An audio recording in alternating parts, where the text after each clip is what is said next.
The observation deck of Station Kepler 442 hummed with the low thrum of recycled air and distant machinery. Tech stood before the reinforced viewing panel, his 4 eyes tracking the distant speck of the human shuttle as it approached through the void. His chitinous carapace shifted uncomfortably, a gesture his species reserved for moments of genuine unease. "She returns." He clicked to no one in particular, his translator rendering the sound into flat standard speak. Behind him, in the habitat bay that had been specially modified for the human crew member, 2 shapes moved with predatory grace. The cubs, though Tech had learned humans found that term amusing for creatures that massed nearly 200 kilograms each, pressed their massive heads against the reinforced door. Their breathing came in excited huffs that fogged the transperisteel. Tech had argued against this arrangement from the beginning. 3 cycles ago, when the human called Lysa had first brought the creatures aboard, the station administrator had been appalled. Apex predators, they were called in the galactic database. Obligate carnivores. Descended from ambush hunters that had stalked the African plains of Earth for millennia. "They're just big cats," Lisa had said, scratching one behind its tufted ears, while it made a sound like a malfunctioning gravity drive.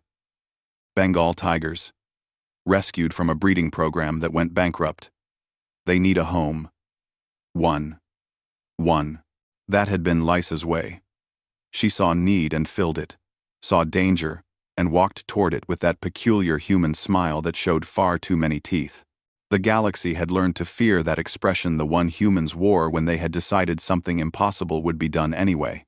The cubs had been juveniles then, barely larger than Tech himself.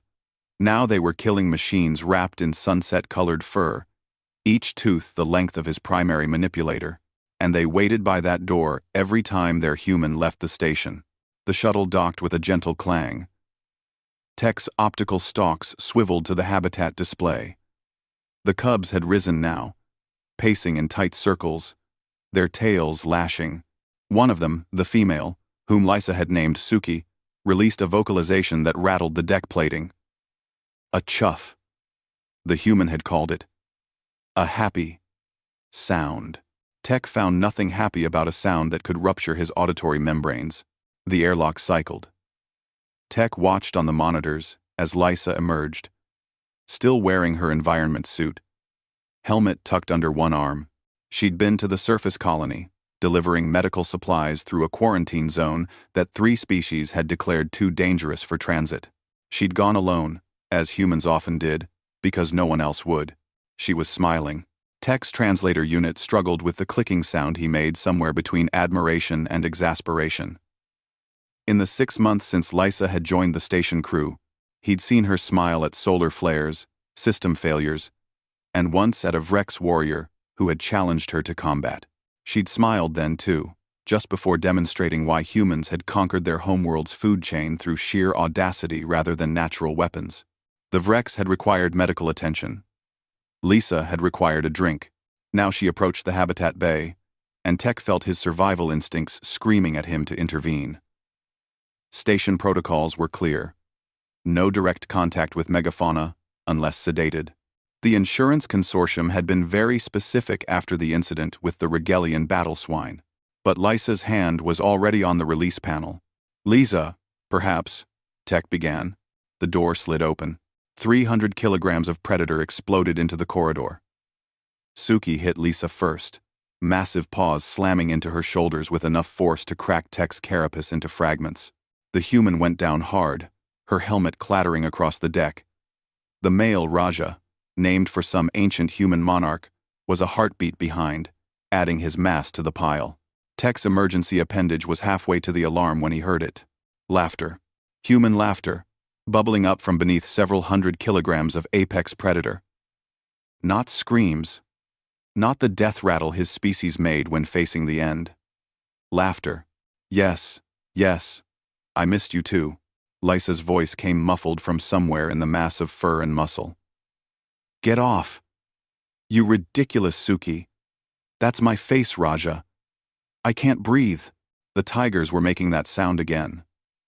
The rumbling purr that humans insisted meant contentment, despite its resemblance to a critical reactor failure. They were grooming her. massive tongues that could strip flesh from bone, dragging across her face and arms with remarkable gentleness. Their paws, any one of which could disembowel a Krellian warrior, kneaded at her sides with claws carefully retracted. Tech lowered his emergency appendage slowly. He'd studied human history in preparation for this assignment. It was recommended for any species that might work alongside them. He'd read about their wars, their empires, their seemingly infinite capacity for both creation and destruction. But the files had also contained something else: records of their relationships with other predators. Humans had looked at wolves, the pack hunters that competed with them for prey, and said, they'd looked at great cats, solitary killers that outweighed them and possessed natural weapons they could never match, and said, beautiful. They'd looked at creatures the galaxy classified as weapons-grade biological threats and said, needs a home. Lysa finally managed to sit up, her uniform covered in fur and tiger saliva, her hair standing at angles that defied physics. She had scratches on her arms, not from malice, just from enthusiasm meeting insufficient restraint.